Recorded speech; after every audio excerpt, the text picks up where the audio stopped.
School is back in session, and several new teachers are beginning their CCHS teaching careers. These new teachers will not only have their own classroom environment, but also help to create a different environment for CCHS, with many teachers having a hand in clubs, coaching, terrier tutoring, and more. To get to know these new faculty members better, Terrier News will be running a weekly Teachers Features, showcasing these amazing new educators. Our first feature is Frau Bassett, the new German teacher at CCHS. Frau Bassett discovered her experience, her interest in the language, and what to expect from her in the classroom and outside with German Club. So I was in German 1 as a junior, and then I studied it in senior year as well. So I am a recent graduate from North Central College. I taught during student teaching, and I've taught in various schools for English language learning and German education. I think that I have lived abroad sets myself apart because I was learning and teaching on my own and in the immersed environment of being in Germany. And I think that sets me apart because not all my knowledge is just from the books, it's from real life experiences. It was interesting to learn about a new face students will be seeing in the classroom and what students will come to expect from Frau Bassett throughout the year. Check back next week for our all-new teacher feature for more information on another fresh face at CCHS.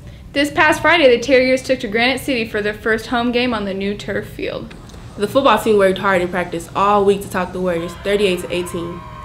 The game started off rocky for the Terriers when Granite City scored 2 touchdowns in the first quarter. Luckily, they were quick to recover.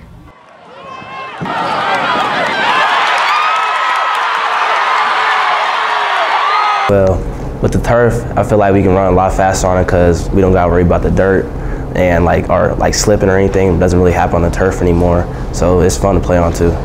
Good luck to the Terriers as they take on Waterloo at home this Friday. If you were at the football game last Friday night, you might have noticed that the band's fight song sounded a bit different. This year, the band is starting out all new by adding all new measure and beats to the familiar fan favorite. Mr. Townsend and several band members led us on the big change to this year's performance. Well, we wanted to make it a little bit more personal to Carbondale High School. The fight song that we've played forever here is On Wisconsin, which is actually the fight song for the University of Wisconsin. It's used across the nation by a lot of schools, but we wanted something a little bit more personal to us. So we added something called a dog fight into it, which is a traditional March theme.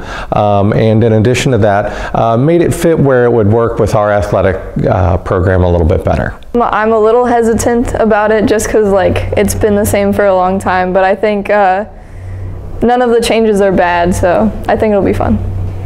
This fight song is taking the field by storm. Don't miss hearing it at the home football games this season. Grab your capes because it's almost that time of year again. The Superhero 5K is taking place at Shirley Park on September 28th. The 5K is being assisted by Mrs. Thomas and Mrs. Jameson at CCHS. It will benefit the charity for Kids Safe, which will help children in Bangladesh.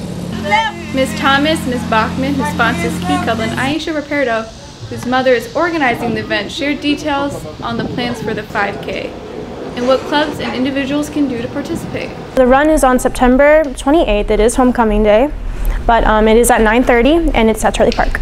Well, I'm very excited because they have offered for the first 100 students to come get a registration form from me and turn it in. There's a scholarship available, so it will be of no cost to them. They can participate in the event without having a registration fee. Put money in the piggy bank for the teacher that they want to have to kiss that animal, whatever we choose, either a goat or a pig or a cow. And that all the fundraising and the proceeds to that is going to go to the fundraiser for Kids' Sake and for the 5K. Students are meeting after school on Tuesday, Wednesday, and Thursday outside of Mrs. Thomas' room to prepare for the race. Students that are interested should reach out to Ms. Thomas, Ms. Jameson, or Aisha Raperdo for further details. That was a wrap on our first newscast. I hope you guys enjoyed. Stay tuned.